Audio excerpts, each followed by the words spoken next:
কুণ্ডলিনী একটি শক্তি, যে শক্তি চোখে দেখা যায় না, অনুভব করা যায়। কোথায় থাকে এই শক্তি? আমাদের মানব দেহে। আমরা সারাদিন বিভিন্ন সময়ে বিভিন্ন পরিস্থিতিতে বিভিন্ন রকম কাজ করি, আর এই কাজের সঙ্গে আমাদের মনের একটা অঙ্গাঙ্গী সম্পর্ক আছে।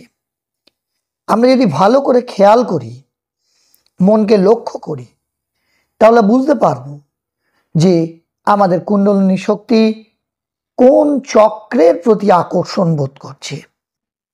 চক্র বলতে 6টি চক্র। আমাদের শরীরে সাধারণত 6টি চক্র আছে।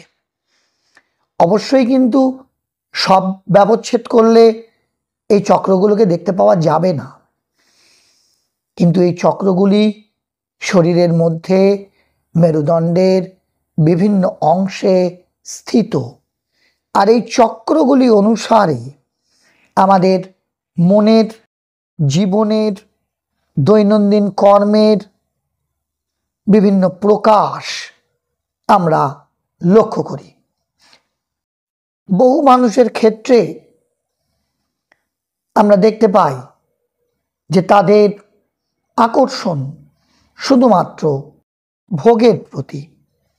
সেক্ষেত্রে বুঝতে হবে যে তার মন মূলাধারেই আটকে রয়েছে, তার তেমন অগ্রগতি হয়নি। আবার অনেকের ক্ষেত্রে তার মন স্বাধিষ্ঠান চক্রে আটকে রয়েছে, অর্থাৎ তার ঝোঁক সূক্ষ্ম ভোগের প্রতি। এইভাবে প্রতিটি মানুষ যদি নিজেকে খেয়াল করে, অবলোকন করে, তবে জানতে পারবে যে তার মন কোন জায়গায় অবস্থান করছে, তার জীবনের অগ্রগতি ঠিক কতটা হয়েছে, বা সাধন পথে সে বা সেই ব্যক্তি কোন স্থানে এখন অবস্থান করছেন। আবার আমরা একটু আগে বললাম যে মূলাধার চক্র, স্বাধিষ্ঠান চক্র, আরও একটা খুব ভাইটাল চক্র আছে, যেই চক্র দিয়ে বিভিন্ন পদ্ধতি, বিভিন্ন সাধন পদ্ধতি সহজেই এগিয়ে চলে। সেই পদ্ধতির নাম, সেই চক্রটির নাম হলো অনাহত চক্র বা বিশুদ্ধ চক্র। এই মনকে যদি আমরা তুলে এনে ভালো চিন্তা করি, অন্যদের প্রতি ভালোবাসা দেখাই, দান ধ্যান করি, শক্তির প্রভাব তবে অনাহত বা বিশুদ্ধ চক্রের দিকে যেতে থাকে। যে ব্যক্তির মধ্যে অন্যের প্রতি ভালোবাসা বিরাজ করে, যে ব্যক্তি অন্যের বিভিন্ন কাজকর্ম করে দেওয়ার প্রতি, অর্থাৎ নিজেকে কোনো ভালো কাজের সঙ্গে সবসময় যুক্ত রাখতে পছন্দ করেন, যিনি দান করতে, সেবা করতে পছন্দ করেন, তিনি বা তার চক্র বা তার মন ওই অনাহত চক্রের সঙ্গে যুক্ত, অর্থাৎ তার অনাহত চক্র বেশ সক্রিয়, অর্থাৎ সেই ব্যক্তির উত্তরণ ওই অনাহত চক্র পর্যন্ত হয়েছে। আর এই মনকে নিজের চেষ্টায় উপরে তুললেই কুণ্ডলিনী শক্তিও উপরের দিকে আকর্ষণ অনুভব করে। আর এই জন্যই বলা হয়, অর্থাৎ ধর্মে বলা হয়, সৎ গুণ ব্যবহার, চিন্তা, কর্ম করতে। যোগীদের মধ্যে উচ্চ স্তরের সিদ্ধ হিসাবে বিখ্যাত যারা যোগী, যেমন মৎস্যেন্দ্রনাথ, গোরখনাথ প্রমুখ নাথ যোগীরা, তারা মনে করেন যে কুণ্ডলিনী শক্তির উপরে যথেষ্ট গুরুত্ব দিয়ে আমাদের সাধন পথে অগ্রসর হতে হয়। কিন্তু পতঞ্জলি মুনি যোগসূত্রে এই কুণ্ডলিনী শক্তির কোনো উল্লেখ করেননি। ভক্তিশাস্ত্র ও বেদান্তে এই কুণ্ডলিনী শক্তির বিষয়ে বলা হয়নি। অর্থাৎ কুণ্ডলিনী তত্ত্ব কেবলমাত্র এক সাধন পথ, বিভিন্ন সাধন পথের অন্যতম একটা পথ মাত্র।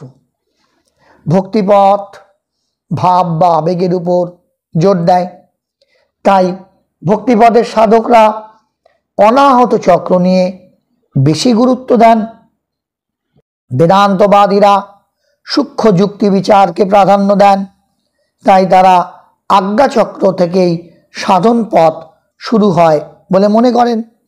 মানুষের মধ্যে এক একজন এক এক রকম মানসিকতার, আর এই জন্য ধর্মে এত রকমের সাধন পথের কথা বলা হয়েছে। কিন্তু খেয়াল রাখতে হবে, প্রত্যেক ব্যক্তির ক্ষেত্রে তার সাধন পথ ভিন্ন ভিন্ন এবং ভিন্নভাবেই সেই ব্যক্তি অগ্রসর হন। কেউ যোগের পথে, কেউ ভক্তির পথে, কেউ বেদান্তের পথে। তন্ত্র শুরু হয় মূলাধার থেকে, কারণ অধিকাংশ মানুষই আটকে আছেন স্থূল ভোগে, কামিনী কাঞ্চনে। তন্ত্র কিন্তু তনকে কেন্দ্র করে, শরীরকে কেন্দ্র করে, তাই তন্ত্রের শুরু ওই মূলাধার চক্রে থেকে। আবার তন্ত্রই এই মূলাধার চক্র থেকে ধীরে ধীরে মানুষকে সাধনার মাধ্যমে ঊর্ধ্ব দিকে এগিয়ে নিয়ে চলে।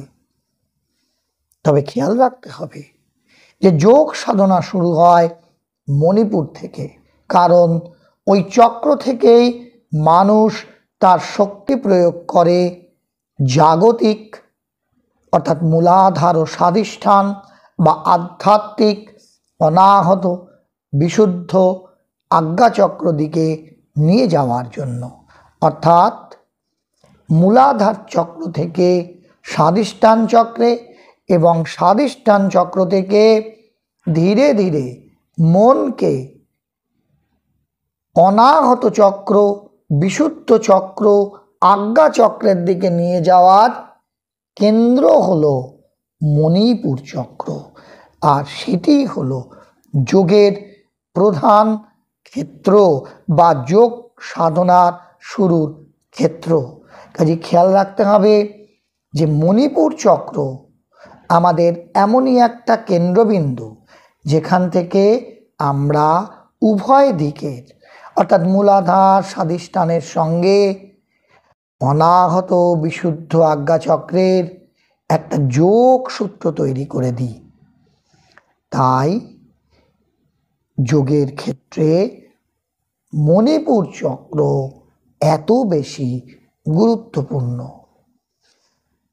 তাহলে আজকের আলোচনায় আমরা আপনাদের সামনে উপস্থাপিত করলাম যে মণিপুর চক্রের গুরুত্ব আমাদের শরীরে কতখানি এবং কিভাবে আমাদের মন বিভিন্ন সময়ে বিভিন্ন চক্রে আটকে থাকে, আর কিভাবে মানুষের মনের স্থিতি এবং তার কর্মপদ্ধতি বা কর্মের কলাকৌশল বলে দেয় সেই ব্যক্তির বা সেই মানুষটির আধ্যাত্মিক পথে বা মানব জীবনে অগ্রগতি কতখানি।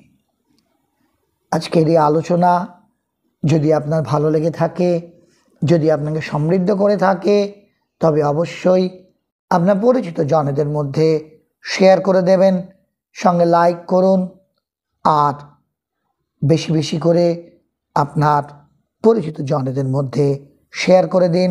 কমেন্ট বক্সে আপনার সুচিন্তিত মতামত লিখে জানান। সাথে সাথে আমাদের এই আধ্যাত্মিক চ্যানেলটিকে সাবস্ক্রাইব করে আমাদের পাশে থাকুন।